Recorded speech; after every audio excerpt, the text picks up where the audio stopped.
Bwana Rais, nilisikia ukiongelea watu, sijui watu wagani au ulikuwa unaongelea.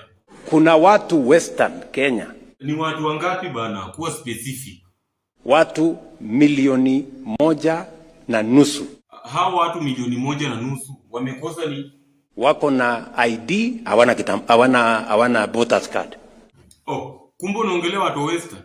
Wamefanya ni? Wanatumbua hapo na kupigia sisi sukuti. Haya. Na venye sukuti na kuanga tamu. DJ kwanza hebu tuonjeshe mzee anasema nini? Tuonjeshe sukuti tuone DJ.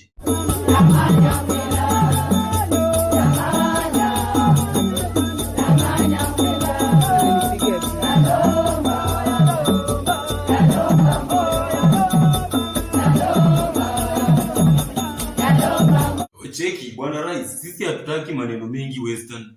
Hatutaki uongo mingi. Tunataka utufanyie kazi.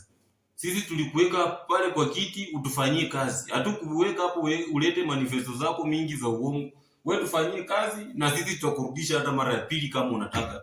Hiyo maneno yote umesema, siku ukikuwa rais ufanye hivyo vile unataka. Wacha mimi nifanye vile najua. Na mimi hata sitaki kuwa rais. Na nikuulizeje, ukimaliza hii kazi yako ya urais unataka kuwa nani?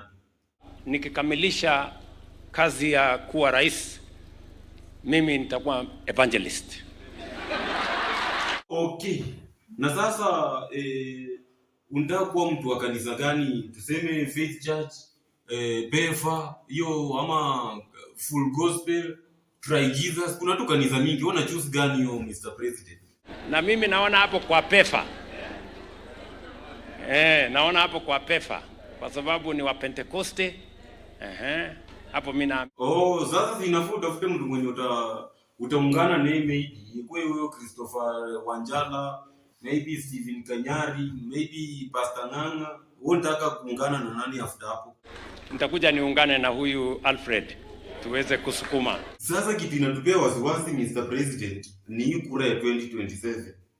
Imetupea wasiwasi bana, hata tumeanza kuplan sasa, sijui tutalalango wapi. Tutakuwa tunaishi kwa miti, kwa visima za maji ama wapi? Msikuwe na wasiwasi na wale majamaa wengine wale. Wale majamaa wana mpango bwana. Sasa kwa nini tusikuwe na wasiwasi na hao jamaa wamekutishia hata na wewe Mr. President? Wewe pia wenyewe wamekutishia bana. Sasa sisi tutakosa aje kuwa na wasiwasi? Sera hawana. Agenda hawana. Sasa kama hawana agenda, hawana sera, kazi kubwa yenye wako nayo ni gani sasa? Ati kazi kubwa wamefanya. Ati ile akili yao mahali imefikia. Ati nikunitafutia jina ati Kasongo. Sasa wewe Mr. President, kazi yako ni kuongoza nchi ama ni kutusi opposition leader wako jamaa? Wale watu ni mafala sana bana. Wale watu wako chini.